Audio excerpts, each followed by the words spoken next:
Welcome everyone to another episode of No Media TV.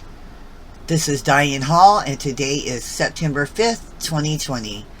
A large group of demonstrators caused diners to flee when they surrounded a New York restaurant during a protest over the death of Daniel Prude in New York.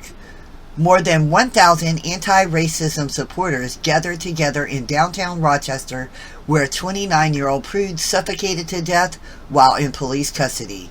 The huge crowd surrounded a restaurant where diners were eating on Friday night. Many looked terrified as demonstrators smashed the customers' glasses in front of their faces, broke plates, overturned chairs, and chanted at them to get out. "We're shutting your party down," one woman is seen shouting in the face of a diner, in footage taken by Freedom News TV.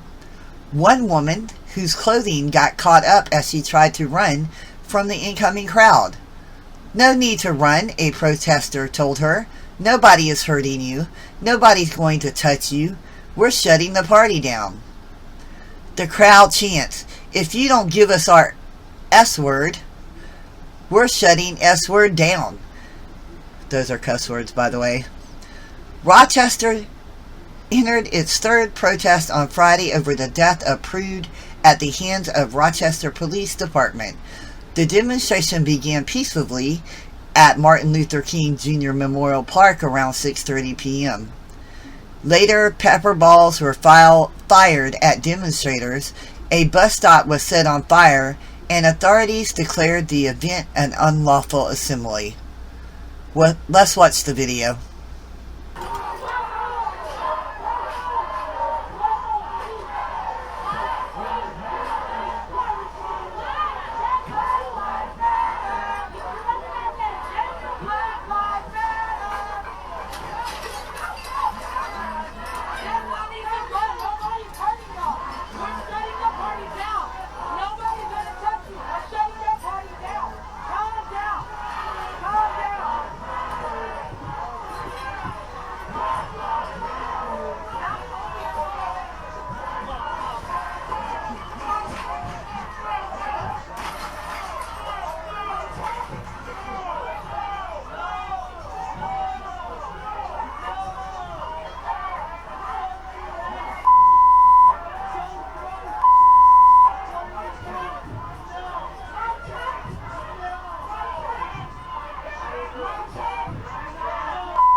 Rochester First reports that the first few hours were filled with prayer and speeches, including one given by Daniel Prude's brother Joe. As the massive crowd marched down avenues and streets, they chanted, "Daniel Prude." But as the group turned into Court Street, they were met with a wall of law enforcement officers waiting. Rochester police has deemed this an unlawful assembly. The officers shouted through megaphones at the demonstrators. People who stayed behind would be arrested, authorities said. That's when officers reportedly began launching tear gas into the crowd. Tension between civilians and law enforcement has skyrocketed since the death of George Floyd and other Black Americans in custody over the past several months. Further west, cities like Portland, Oregon, have mirrored battleground after federal agents were deployed by President Trump earlier this summer. His heavy-handed militaristic approach to quelling protests have created a divide as debates swirl around a number of controversial tools.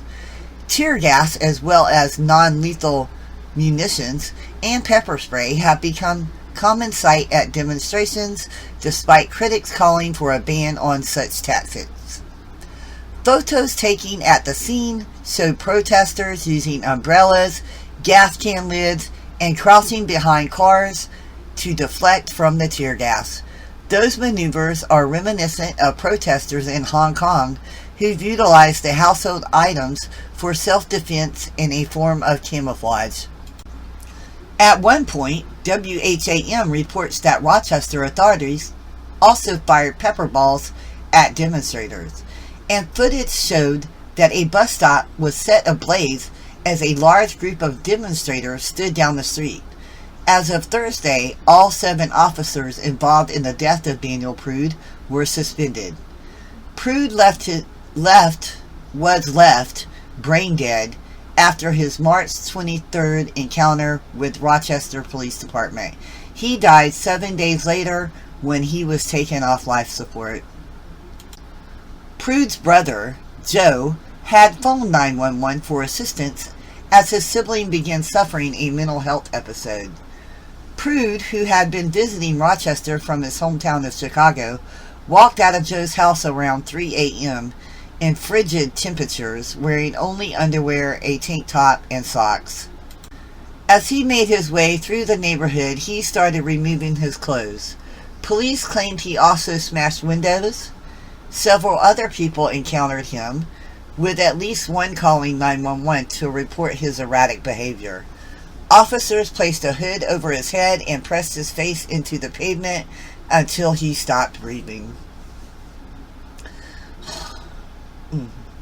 His family shared video of his final moments to the public this week, prompting Mayor Lovely Warren to suspend all 7 officers involved in the death. The Monroe County Medical Examiner ruled his death a homicide caused by complications of asphyxia in the setting of physical restraint. The report also listed excited delirium and acute intoxication by phencyclidine or PCP as contributing factors. I have never shied away from taking action and holding our police or anyone that fails in their duties in our community accountable, Mayor Warren told reporters Thursday. That is why I am suspending the officers in question today against the advice of counsel. You cannot stand around and allow these types of things to happen. You have a duty, she continued. Mr. Daniel Prude was failed by the police department, our mental health care system, our society, and he was failed. Another woman who was the focus of a viral video when she was surrounded by Black Lives Matter protesters while dining out has condemned their bullying tactics and admitted that she felt fear, but insisted it has not affected her support for the movement. Lauren B. Victor, a 49-year-old urban planner, was aggressively heckled by marchers on August 24th while she was dining with a friend in the Adams-Morgan district of Washington, D.C. Footage which showed the demonstrators yelling at Victor quickly went viral. Let's watch that video now.